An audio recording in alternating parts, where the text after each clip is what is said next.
So the question is, when will training sessions take where? We do training sessions in two different places. We either do it in a central venue for a whole group of teachers from different schools, and in some schools where they want a whole bunch of teachers trained from one school, we come to the school to do the training. So we offer both. Anybody else? I must say I'm very excited about the program, but I wanted to ask you, have you contacted the district offices so that they also can support us, because I think this is very exciting. Dealing with the Department of Education is sometimes a challenge. And we choose to do it in two ways. We are constantly knocking on the door to have the conversations, both from Maury Louise Samuels, who's the head of Radar and National Education, all the way down to the MECs of Education and district offices around the country. But we are also working directly with schools and organizations like the Shanduka Trust, who are working with groups of schools, so that those schools, it's quite amazing when we work in schools, then all of a sudden the district office comes to see what's going on, and then some of those schools talk to other schools in the district, and then the conversation goes the other way.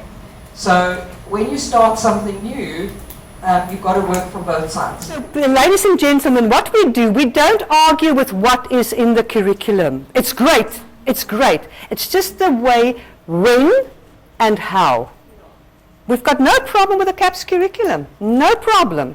It's just when do you teach it and how you teach it. And are the children prepared for the curriculum? Yeah. What did you want to say? That is a problem. It's the when and the how. Anybody else?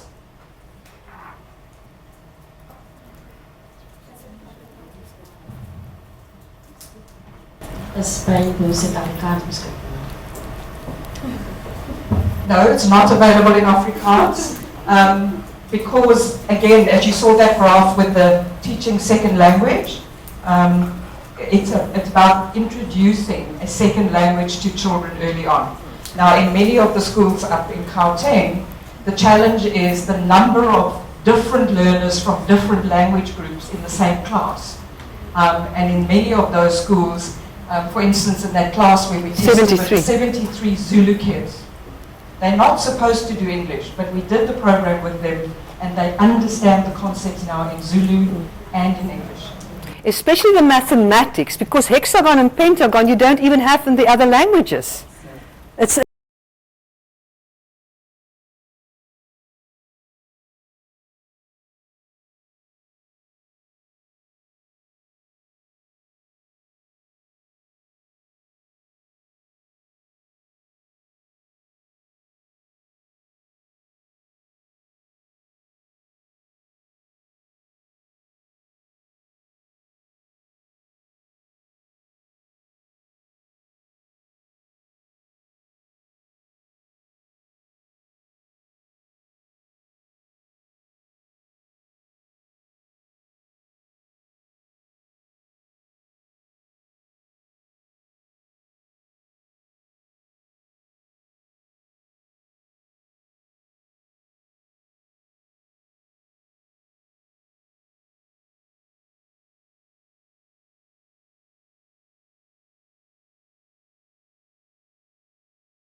We are facing a very difficult time because our children can't read and they cannot write.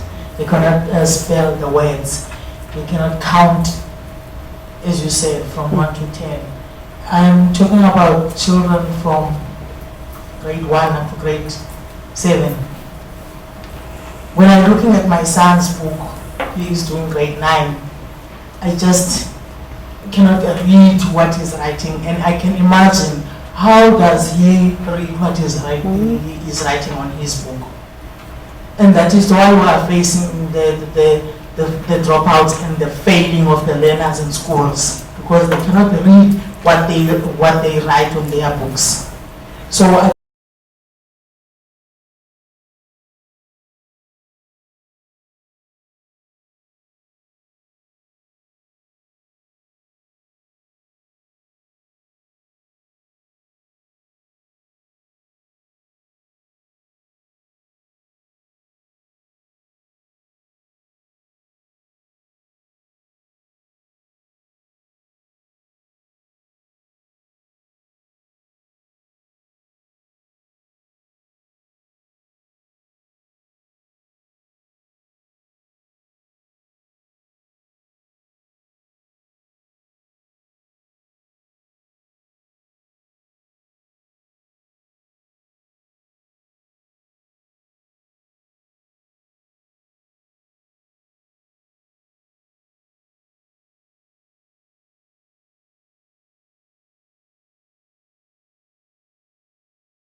and she's an innovator in education and design.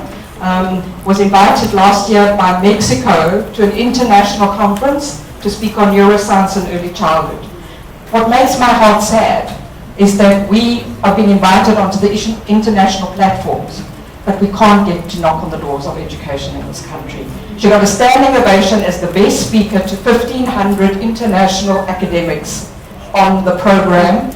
And Dr. Mary Young, who is from Harvard, who's working on this brain science, says nowhere in the world have they seen a program yet developed on neuroscience other than what we've got here in South Africa. So we know we're sitting on the best kept secret that needs to grow, but you are the ones that are in touch with the children and the parents, and we can't do it without us doing this together. So thank you, Karina.